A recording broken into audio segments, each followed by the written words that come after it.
Since the beginning of time, Emirates has only ever been viewed alongside the idea of luxury at 38,000 feet. And let's be honest, when you were flying with Emirates, you weren't just flying any other airline. No, you were flying with the airline that was born out of an economic miracle and positioned alongside the bustle of Dubai. So when Emirates showed us their product and then paid Jennifer Aniston to tell us how much she loved it, one had to ask, what's it really like flying Emirates in 2025? And that's when you discover that there's a flip side of this airline that no one really talks about. An aging cabin, delayed aircraft deliveries, the high operational cost associated with getting their flagship aircraft to fly, and the geopolitical complexities, it's all causing mayhem. Terrible atrocities. This week, we're going to be flying on the Boeing 777-300ER from Colombo to Dubai. I think you'll find that behind the glitz and glamour that Emirates wants us to see, there's a dark side to flying this product that is seldom spoken about, but very much an issue, leaving the entire product and in-flight customer service subject to question. This video may not be the ideal video for an Emirates enthusiast, but it's important to be seen objectively as part of a comprehensive review of the Emirates Economy Class product in 2025. And without further delay, Habibi, let's go to Dubai.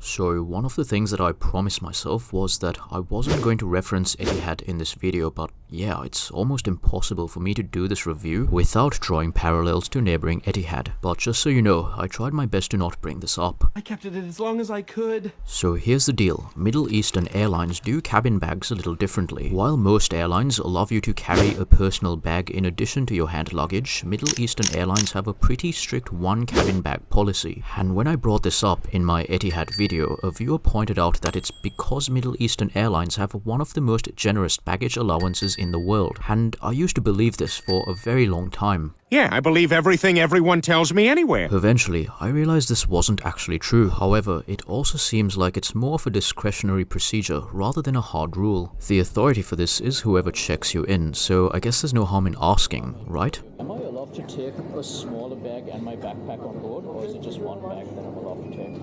Okay, So I want to take these two on board, but if I can't, I can drop this one off. That's fine. these two okay for you? Yeah, it's okay. So what happened was Etihad threw an absolute fuss in Melbourne about these very two same bags. Exact same policy, exact same reasoning, and if anything, a shorter transit in Dubai today, but producing two very different outcomes. And that's definitely one point in favor of Emirates.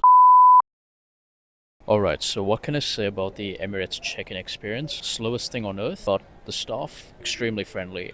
We had a few visa checks that we had to go through.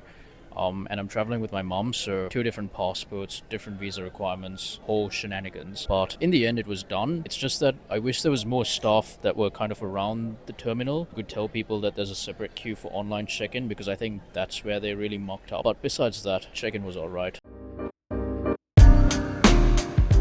As you probably know, Emirates is one of the most recognizable names in global aviation. A brand that was built on the promise of sky-high luxury, onboard lounges, in-flight showers, the whole works. But beneath that polished image lies a very different reality, one that thousands of passengers experience every single day. And it begins with one very specific aircraft itself. While the advertisements showcase the glamour of the A380, many passengers find themselves traveling on something far less impressive, an aging Boeing 777-300ER. Some of these aircraft are over 15 years old and remain largely untouched by modernization. Reports of outdated seat designs, dim cabin lighting, and decade-old entertainment systems stand in stark contrast to the brand's premium image. Emirates has actually committed $2 billion to refurbishing 120 aircraft, but as of 2025, the pace remains slow, with only a fraction of the fleet being upgraded, and each retrofit taking weeks. Now combine this with delays to the Boeing 777X and a staggered rollout of the new Airbus A350, this has created a split reality across the network. Destinations like Colombo can sometimes be left fending off the ramifications of this by experiencing the less modern product, but since January, the rollout of the A350 on a couple of their Sri Lankan flights have been warmly welcomed. But today, we're about to board the 777 and see what the flip end of the Emirates product really looks like.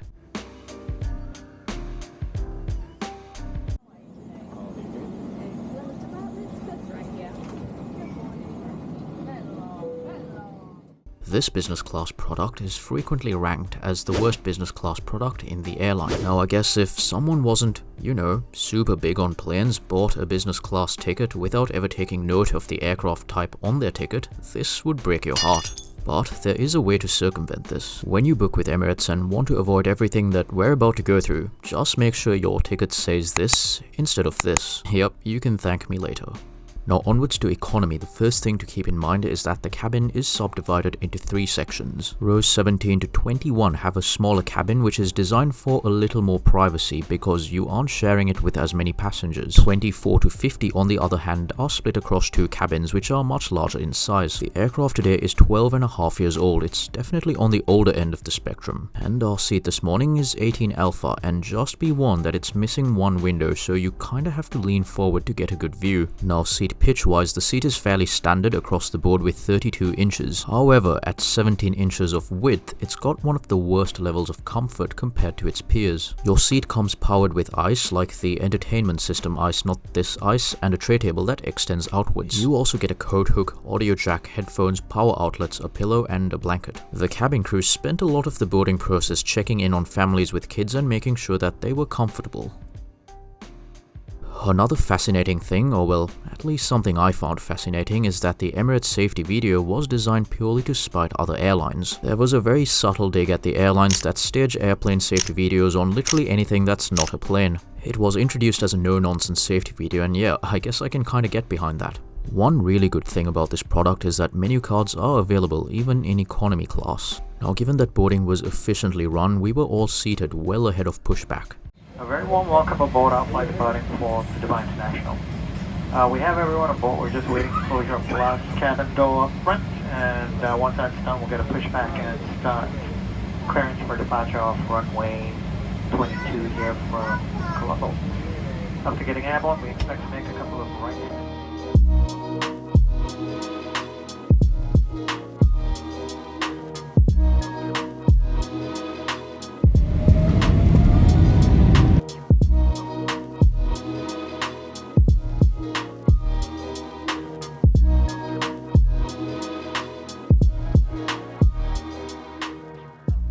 Okay, if you love Emirates, I need you to just bear with me for 1 second before you write something nasty in the comments section. When I titled this video questioning whether Emirates really has a dark side, I was thinking about the gap between the airline's polished public image and the reality of what the product can sometimes be, and emphasis on the word sometimes. Of course, there'll be some users in the comments section who'll say this isn't fair critique, and we can argue till the cows come home about whether or not this 777 faithfully represents the Emirates product. But here's what you should consider.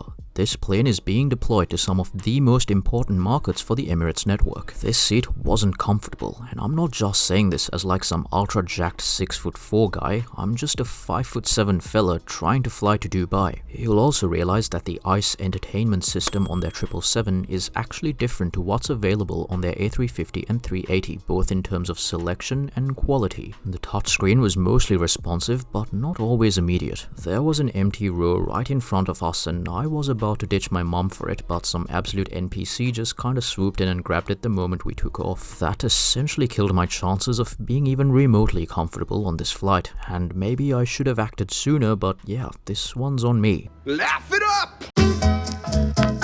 For breakfast, they've got 2 options for us, and honestly the chicken curry seemed a little too spicy for me. Christ.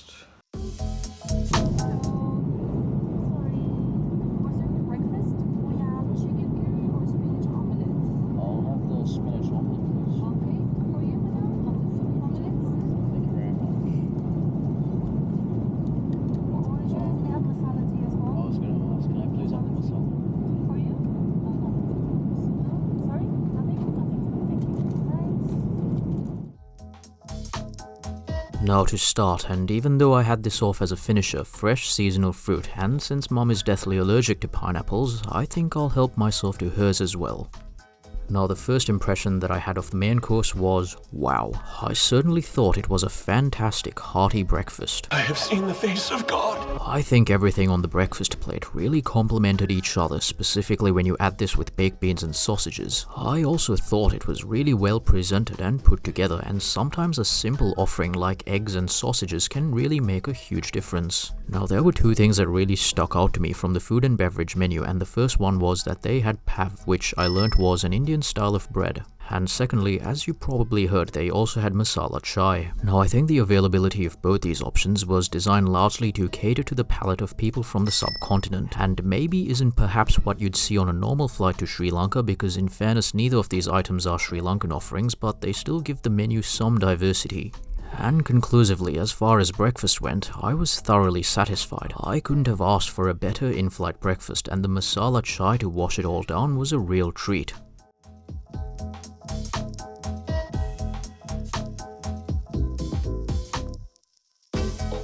Now the lavatories were stocked with basic amenities, but I also like that they offer EDTs. There's also hand lotion and disposable towels. Signage is clear in just about every language that you could possibly need, except English ironically. Also, don't mind me, I'm not trying to waste tissue here, my hands were just really wet. I appreciate that the lavatories were kept clean right throughout the flight because the crew frequently cleaned them. And of course, one of the benefits of booking in a smaller cabin is that the lavatory is not too far away. I really found it crazy that Mom fell asleep because I absolutely couldn't. You fell asleep? It was a genuine struggle. Now service-wise, I couldn't find anything wrong. The crew were very polite and attentive to all the passengers, often trying to help out in any way they could. They'd offer people more blankets if they suspected they were even a little bit uncomfortable, which I'm guessing is the byproduct of frequent passenger complaints on an aircraft like this. But awareness is good. And the crew were extremely competent. Even with families, they were going the extra mile by taking Polaroids for them. Nice touch in my opinion, and everyone is entitled to a free Polaroid. All you have to do is ask.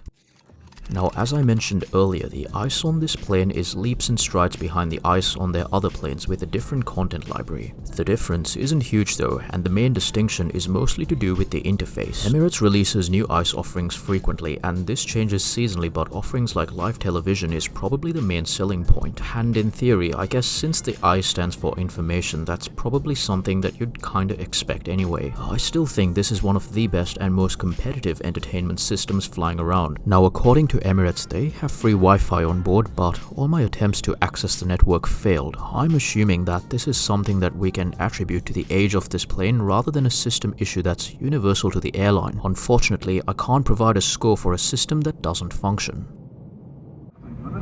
Now we expect around in 1 hour. The time in Dubai now is 4:53 in the morning, and the temperature is 25 degrees Celsius. Thank you for choosing Emirates.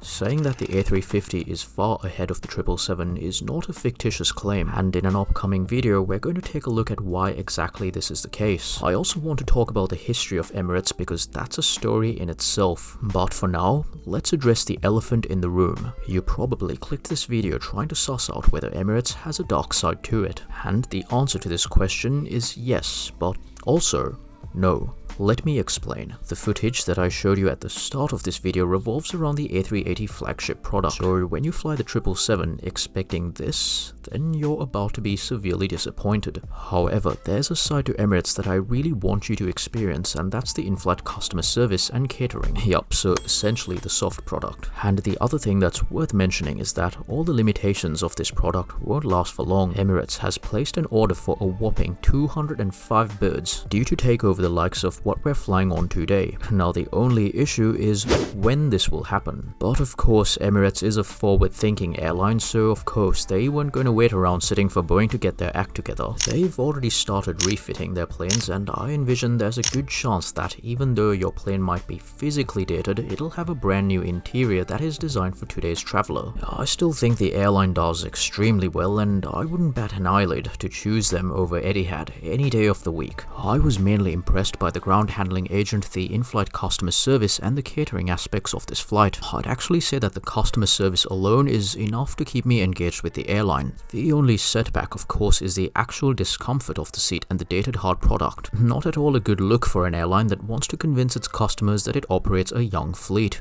However, overall, I'd happily fly Emirates in a heartbeat. It's been a great experience overall, but more importantly, I can't wait to show you the A350, and that's why you should probably subscribe if you enjoyed my video and hit that bell button icon so you'll never miss another video in the future. I'll see you all very soon for more in-flight shenanigans in the future, but for now, enjoy the rest of your day. Thank you so much for watching.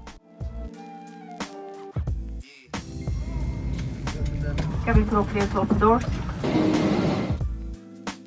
Oh, that's hot. Yeah.